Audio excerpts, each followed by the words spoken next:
Chief Executive Officer, Ann Fandozzi.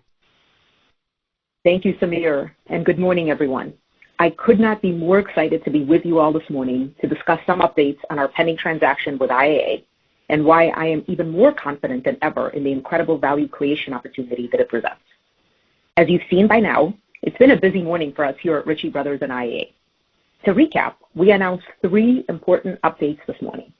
First, we amended the terms of our transaction with IAA to enhance the value proposition for shareholders. Second, we announced that Starboard Value has made a $500 million strategic investment in Ritchie Brothers. And last, but certainly not least, we are providing an update on our integration planning and the substantial revenue opportunities that we believe can unlock through the pending transaction. Let me start by providing an overview of the amended merger agreement, which was unanimously approved by the board of directors of both Ritchie Brothers and IAA. Since we first announced the transaction in November, we have spent a significant amount of time meeting with and listening to our shareholders about the deal, and John has done the same with IAA shareholders. The amended agreement we entered into with IAA incorporates the feedback we've received regarding the best structure of the transaction. Under the new terms of our revised merger agreement, shareholders of IAA will receive an additional $2.80 of cash per share. Furthermore, IAA shareholders will receive 0.5252 shares of Ritchie Brothers stock for each share of IAA common shares they own. This represents an implied value of $44.40 per share based on Ritchie Brothers' closing share price on Friday. Since 71% of the total consideration to IAA shareholders is in stock, it allows them to participate meaningfully in the significant upside potential of the combined company. Not only will Ritchie Brothers shareholders hold a larger ownership percentage of our combined company, we also announced a special dividend of $1.08 per share that would be payable to Ritchie Brothers shareholders of record as of a pre-closing record date to be determined, contingent upon successful closing of the merger. This $1.08 is equivalent to 1 year's worth of regular quarterly dividend payments. We also continue to expect the transaction to be accretive to our adjusted EPS in the first full year post-close. When combining the revised consideration mix and special dividend with the Starboard equity investment, the net effect is essentially neutral to our pro forma net leverage ratio and deleveraging profile over time. Simply put, the revised agreement will allow us to deliver substantial value for both Ritchie Brothers and IAA shareholders. Along with our revised transaction terms this morning, we also announced that in connection with the upcoming transaction financing, Ritchie Brothers and IAA expect to release preliminary unaudited full-year results for GTV, revenue, net income, and adjusted EBITDA. We will do this in advance of our respective full year's earnings releases, and the results will be in line or above current FactSet mean consensus analyst estimates. Both companies will announce fourth quarter and full year financial results in mid to late February. This leads me to our next update, the strategic investment from Starboard Value. As I just outlined, the merger transaction will deliver tremendous value to both Ritchie Brothers and IAA shareholders, value that is supported by Starboard's investment. Some of you may be thinking, wait, Starboard is known as an activist investor and typically enters companies when they believe a change in strategy is warranted. Although that is largely true, and they have been incredibly successful doing so, Starboard at its core is a value investor. They look for opportunities where they believe a tremendous amount of value can be unlocked and invest accordingly. I've known Jeff Smith and the team at Starboard professionally for many years. Jeff actually texted me his congratulations with the IAA acquisition the morning of our announcement. As he had previously been an investor in CAR and supported IAA spin, he knows the company and the salvage space well. He shares our view that the combination will unlock a tremendous amount of value for all shareholders and congratulated us on the transaction. Jeff and I have discussed the value creation opportunity this combination can deliver, and today's announcement is a huge vote of confidence. We look forward to welcoming Jeff to the board. I'm sure I don't need to go into a stellar track record as an investor and a board member. In fact, $485 million of investment is in the form of newly issued preferred shares with an initial conversion price of $73 a share, which exceeds Ritchie Brothers' 52-week high of $72.66.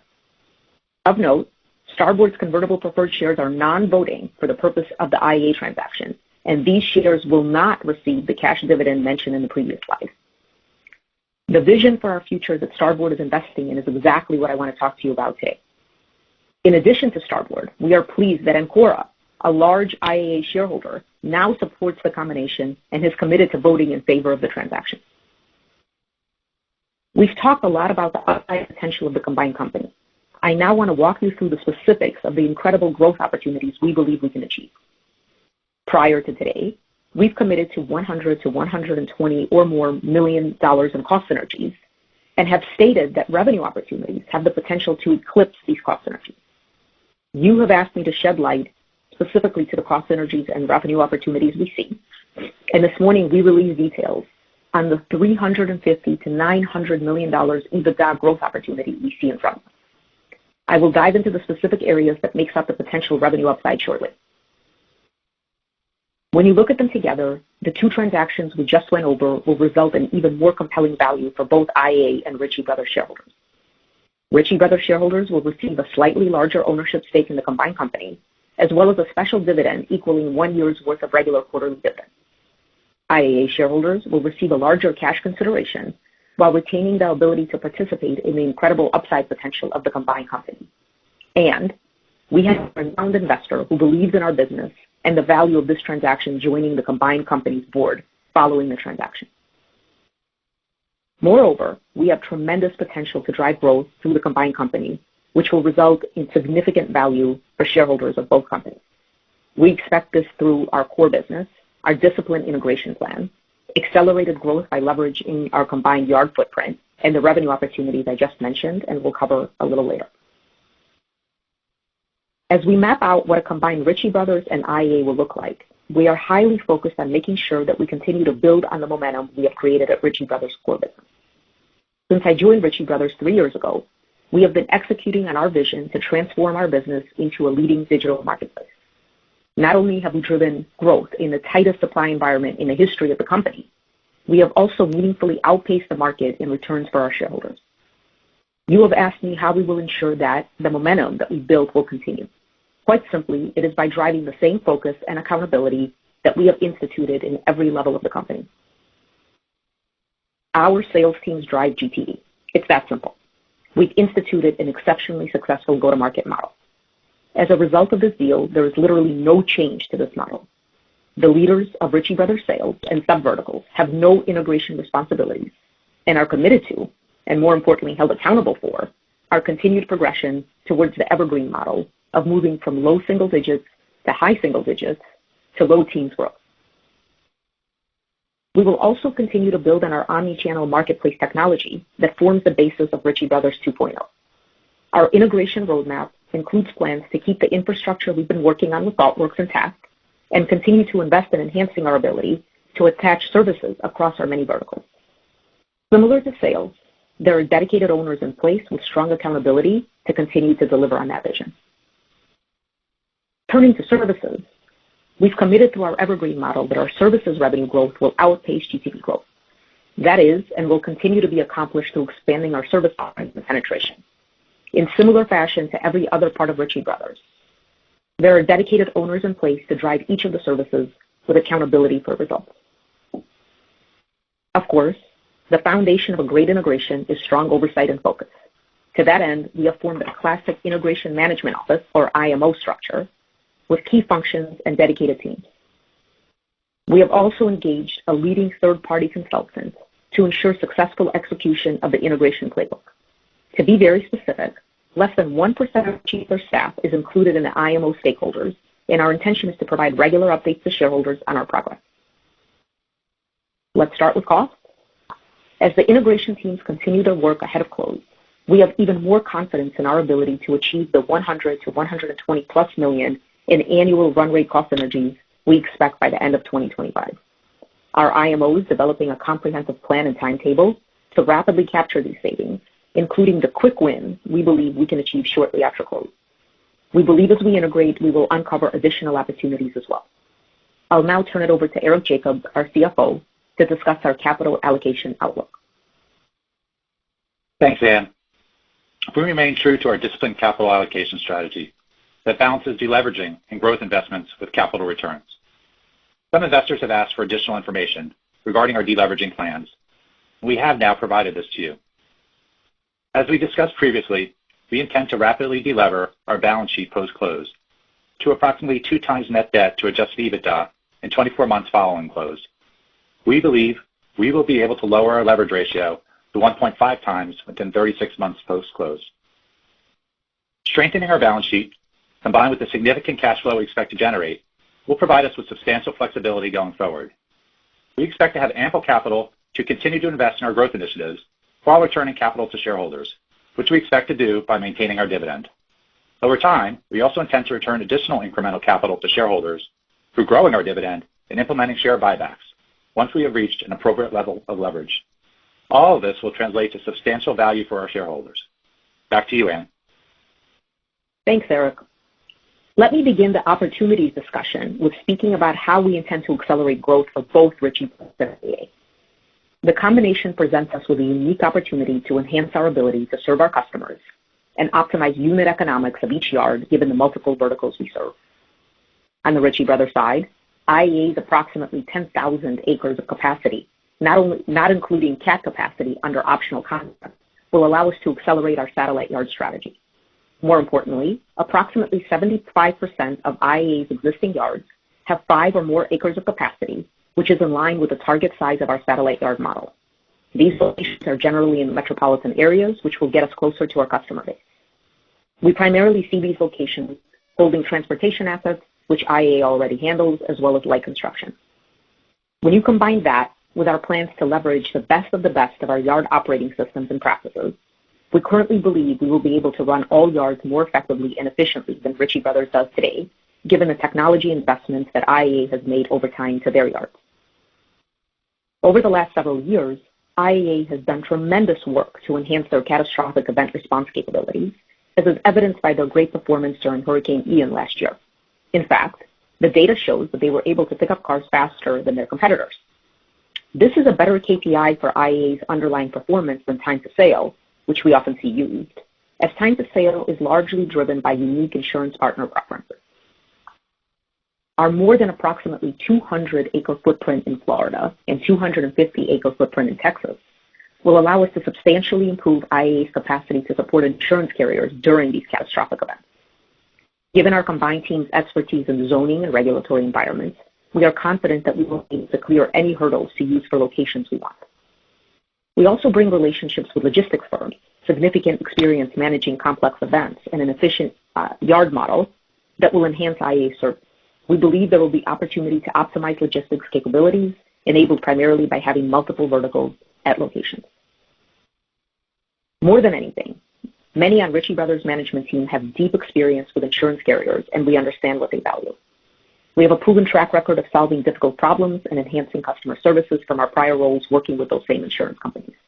We have literally been there and done that. We are confident that by combining our yard footprints and operating models, we will be able to win business and increase IAA's market share. Our footprint capabilities in international markets across Europe, Mexico, and Australia will allow us to expand IAA into new markets that will accelerate their international strategy. We have the established infrastructure, relationships, and regulatory expertise to help IAA enter these markets, which represent a compelling growth opportunity. Since we announced the transaction, a common question we continue to receive is, what is the size and scale of the revenue opportunity? We previously released an EBITDA sensitivity table, and today we are providing further granularity to the categories that give us a sense of how we see the potential. Overall, you see there are so many ways to win with this acquisition. Between the cost synergies and revenue opportunities, we see the potential magnitude of incremental EBITDA as being anywhere from $350 to $900 million. If this number sounds big, that's because it is big. As you've seen with me, we're going to test and learn our way there. The figures we released today are not guidance. They are the full spectrum of the possible opportunities we believe we could capitalize on.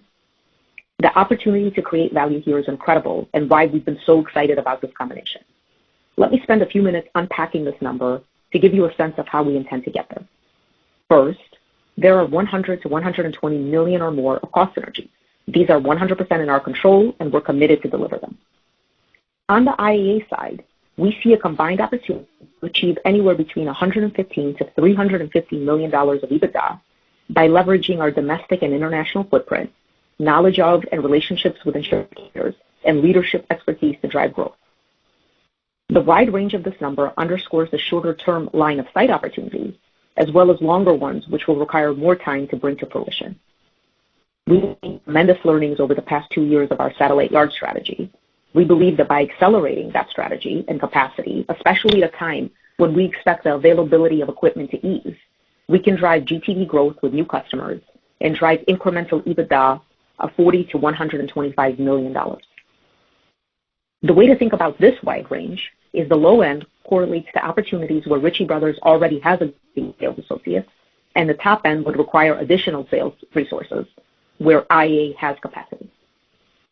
As we accelerate GTV growth for both Ritchie Brothers and IAA, we also have substantial opportunity to drive growth in our financing and other attached services. In fact, we see between $25 million and $100 million of opportunity from deploying Ritchie Brothers Financial Services sales force to IAA customers. To be clear, we do not think we will be providing to customers looking to scrap the equipment or break it down for parts. Our assumptions here focus on the rebuilders. Long term, we see a significant opportunity to expand in additional verticals with IAA, namely whole car and incremental salvage markets. We will test and learn, but what we know for sure is that we already have a strong, distributed, and motivated sales team at Ritchie Brothers that can leverage this opportunity. The aggregate and cost revenue opportunities we've discussed today represent a significant upside to our standalone plan and underscore why we are so confident in the extensive shareholder value opportunity this transaction represents. In fact, on a fully diluted basis, the combination cost synergies and revenue opportunities deliver anywhere between $21 and $61 per share. If you further believe that this combined business will warrant some level of multiple expansion, this would add an additional $5 to $15 per fully diluted share. Fundamentally, all of the news we put out today comes down to creating value.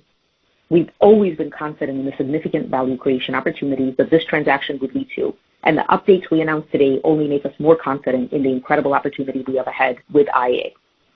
We now not only have a clearer picture of what those value creation opportunities are, we have even more attractive transaction terms for our shareholders. Thank you all for joining us today. Obviously, we are very passionate about this transaction, and I hope you share in our excitement for the future of Ritchie Brothers. We look forward to continuing to discuss the benefits of the transaction with our shareholders. With that, we'd be happy to take your questions. Operator, please open the line. Thank you. The floor is now open for questions. If you would like to ask a question, please press star 1 on your telephone keypad at this time. A confirmation tone will indicate your line is in the question queue. You may press star 2 if you would like to remove your question from the queue. For participants using speaker equipment, it may be necessary to pick up your handset before pressing the star key. Again, that's star 1 to register a question at this time. The first question is coming from John Healy of North Coast Research. Please go ahead. Good morning, and congrats on the progress, team. Wanted to just maybe kick off a little bit, both for Ann and John. Maybe you could talk just a little bit about the reception you've gotten from the insurance industry. Would love to hear kind of the feedback that you've gotten early days here. Additionally, there's been some, speculation that there might be some movements amongst larger carriers this year. Would love to hear from John if anything's changed on kind of the competitive front with some of your large with some of your large partners. I noticed there wasn't anything disclosed in the filings that you guys put out, so would just love if you could maybe just touch on those two things. Sure, I'd be glad to, John. Thanks. Go ahead, Dan. No, please. Oh, great. So, first off, I think recapping, since we've announced the deal going back to November, the enthusiasm of our customers around this deal has been really positive. I think a couple of things. One, I think they see the power of the combination and what that's going to do for IAA to help us execute the strategy that we've talked about, number one. And number two, I think because of the reputation and Ann and her team's experience in this market, I think she's well-known and liked. So I think the combination of those two things really has them excited about the combination. In terms of our market today, no, I think things are relatively stable. Certainly we have really good dialogue with our customers. And as I said, in talking to them about this transaction, I think there's a fair amount of enthusiasm about it. So, I think we're again looking forward to putting the groups together and really leveraging all the things that Ann and Eric just outlined. Great. And if I could just, I'm sorry, John, if I could just add to that for a second. Yeah, it's been in some way like a homecoming. As John said, this was kind of my space and that of kind of a large subsegment of the management team here at Ritchie Brothers before. That's what gave us confidence in our ability to bring these two businesses together. We know these insurance carriers well. And, I personally, since announcing the deal, November 7th, have spoken to many of them about the combination, and the reception we're getting is incredibly positive, as John is saying, with literally it feels like a homecoming and, lots of confidence. Great. And just one logistics question. We'd just love to get your thoughts on just kind of timing of events to come. In the release, it sounds like you guys will start to work on the financing, but we're just hoping maybe you could give us like a timeline of where we're at. And I think you mentioned first half closure, but any more color that you could maybe lend there? Yeah, so let's just kind of talk about some of the things that we put out. First, we'll be announcing a full year financials in due course. But because of the financing, we will be giving some numbers, revenue, GTV, EBITDA earlier. And as we mentioned today, we feel that those will be in line or above with expectations. So we feel very good about that. Next up will be, after the financing is completed, will be our vote, which is slated for March 14th. And the closing, assuming a positive outcome, will be shortly thereafter. Gotcha. Thank you. Thank you. The next question is coming from Michael Feniger of Bank of America. Please go ahead. Yeah, thank you for taking my question. Just to circle back, just to put a finer note on it. And when you said the preliminary rev, GTV, EBITDA is in line or above expectations, are you referring to Ritchie Brothers? Is that an IAA comment? Is that both? Just to clarify. Michael, all of the above. Oh, okay. And I think through the presentation, you talked about the new terms being neutral to the older terms in terms of leverage. I think you're raising the cash portion a little bit. You're paying a special dividend. Now I realize, Starboard investment is part of that. Maybe just help us understand how the leverage terms are staying neutral. If you could just walk us through that, Eric, since the cash portion is higher and there's a special dividend. And is that special dividend contingent on is it after the vote, or is if the vote's yes in closing? Just trying to get some clarity there. And I got kicked off the video and the phone for 30 seconds, so I missed that question. I heard my name raised. Perfect. So, Michael, do you want to restate the question? Yeah, apologies. Eric, what I was asking was, people see that the cash portion was raised a little bit and there's a special dividend, yet obviously Starboards has an investment, and I think you mentioned the terms of the new deal are still neutral to where you expect leverage to come out. I was hoping you could just walk us through that. Sure. So the special dividend will be paid contingent on the deal, based on a record date to be set prior to close. And so that's how the special dividend will be handled. The cash component, we're in our financing raise right now. We've already completed the Term Loan A component of that. We expect to be launching some additional financing relatively soon, and that will raise additional capital together with whatever capital we have on our balance sheet, as well as the Starboard investment. We have sufficient capital to do all of the above. Great. And then just to add, Michael, to Eric's comments, the form of the Starboard investment, the $415 million is common, $485 is a perpetual convertible preferred instrument with no put right. So we fully expect that to get equity treatment, and for the benefit of all the shareholders, that equity premium price of $73. So it's obviously more accretive to shareholders than the base deal. Number one. And number two, just so that we're clear, the $1.08 in dividends, as Eric stated, is paid to Ritchie Brothers shareholders. Is that subject to the deal closing? Correct. Okay, great. And then just lastly, I'm sure there's other questions. I squeeze one more in. And you mentioned how you view this as a win-win. It is still fairly large, and you went through the slide deck on how you guys are handling it in terms of looking at the cost, breaking down the cost synergies, breaking down your revenue synergies. I'm curious, what keeps you up at night that we need to monitor? Is it, we're seeing headlines of used auto pricing is starting to go down significantly, how that impacts the salvage market. Just what would keep you up at night knowing that this is a fairly sizable transaction merger? I know it's a win-win in terms of how you're viewing long-term value creation. Just curious what are you looking at that we should be keeping our eyes on as well. Thank you.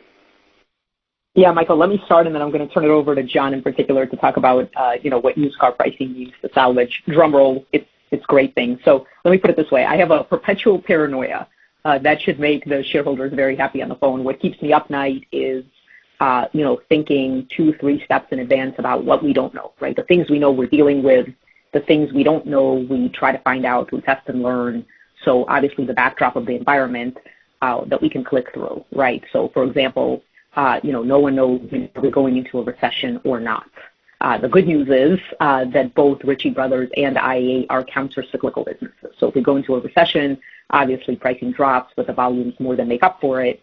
And in the case of Ritchie Brothers today and IAA, once we can put them on our marketplace platform, doubly benefit because we can attach services, if volume comes back, at an equal pace to, that pricing is dropping, we actually win because we can't sell multiple services on a single piece of equipment. But as we get more and more equipment, we can sell more and more services, which is, just pure margin. So it's incredible, but it's unknown.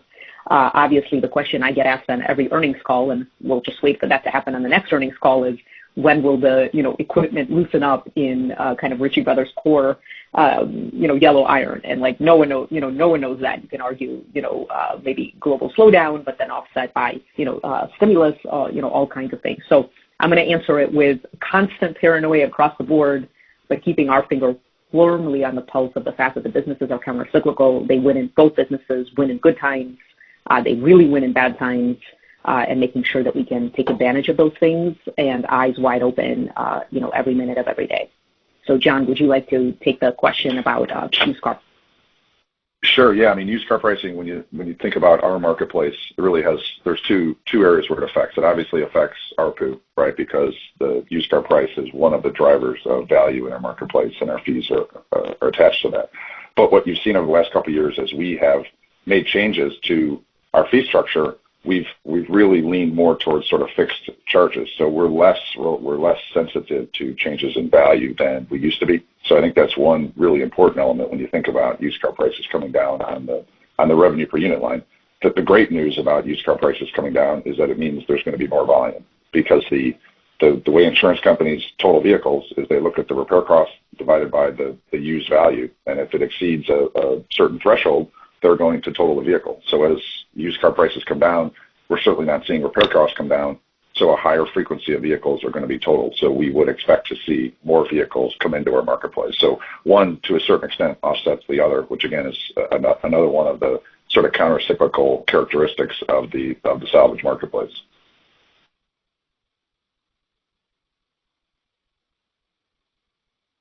Thank you. The next question is coming from Michael Donig of Scotiabank. Please go ahead. Hey, good morning, everybody. Nice update, and appreciate the additional disclosures. There's a view out there that Ritchie and IA will need to significantly step up capital spend post-transaction, particularly as it relates to making investments in land assets and towing assets. Just wondering if you can speak to those expectations specifically. Yeah, Michael, thank you for putting the question forward. I think there's some confusion about kind of how IAA treats capital, allocation and their yards and vis-a-vis their competitive set. So the first thing is, when we put out all of our previous proxies, the S4s that you guys saw, the full complement of the required CapEx was included there. So that's the first thing for folks to know.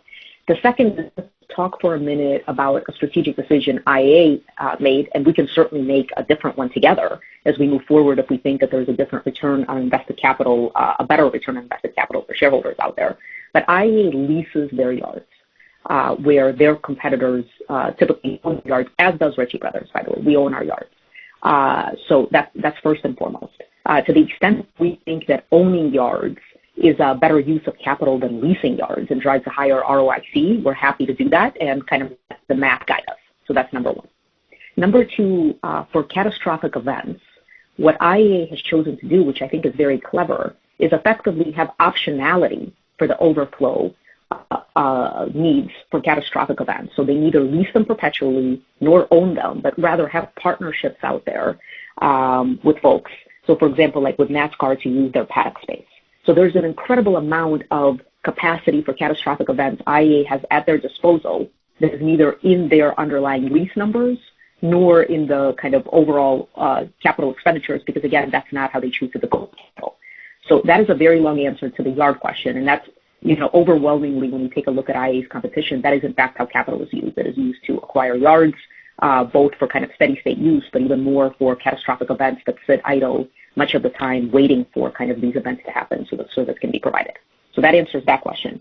In terms of tow, fascinating area for us to get into. First of all, if you just calculate the cost of, a couple hundred or even 1,000 tow vehicles in terms of CapEx, it actually becomes a fairly de minimis number for this size company if we were to make the investment.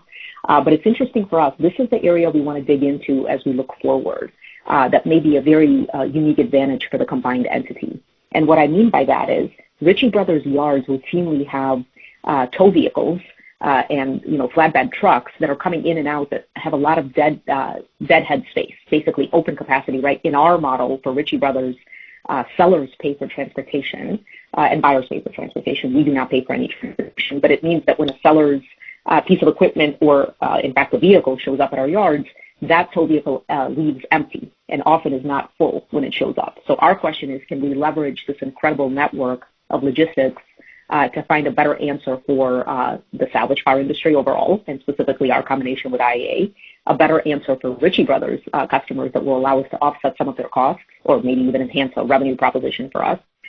With that in mind, we announced a little while ago that we took a majority position ownership in a logistics marketplace called Veritread, really aiming to solve this question and problem, but we're very excited about it.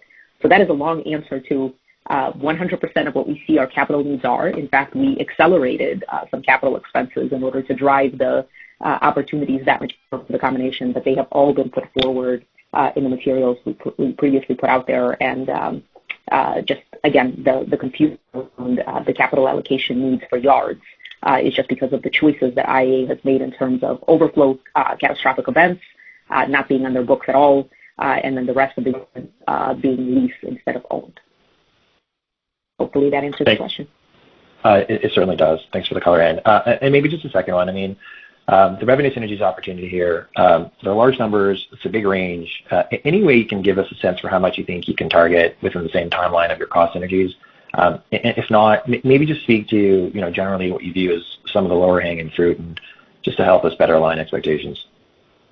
Yeah, so this is part of why we kind of put the range out there. And with the range, as you'll see on page 20 of the presentation, we didn't just put numbers out. We actually put underneath each one how we're thinking about it. So, for example, in the case of growing Ritchie Brothers GTV, and I'm going to use this as just one example so that folks can understand how we approach this and gives you a sense for kind of timeliness. So the range of us driving GTV using the satellite yard, the open capacity at IAA is $40 to $125 million. It's a wide range. Why so wide? All of it has open capacity at IAA that we can use.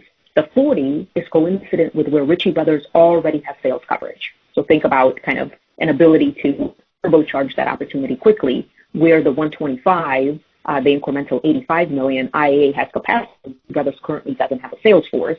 But as you've heard me speak about before, we have gone to great strides to have a new Salesforce model, series of tools that we're co-developing that allow us to onboard our sales folks very, very quickly. So each and every line will show you, an ability to drive the outcome on the left. Almost think of it as kind of with existing resources or marginal need for resources to get to the 350, includes $100 million of cost synergies, and to get to the 900 requires more time. Because, for example, we need to hire salespeople or kind of driving penetration rates and financing equal to Ritchie Brothers. Just takes a little bit of time. It's taken us, call it 2 years to get that done here at Ritchie Brothers since I've come in. So it gives you a sense for kind of the boundaries. They're both numbers are very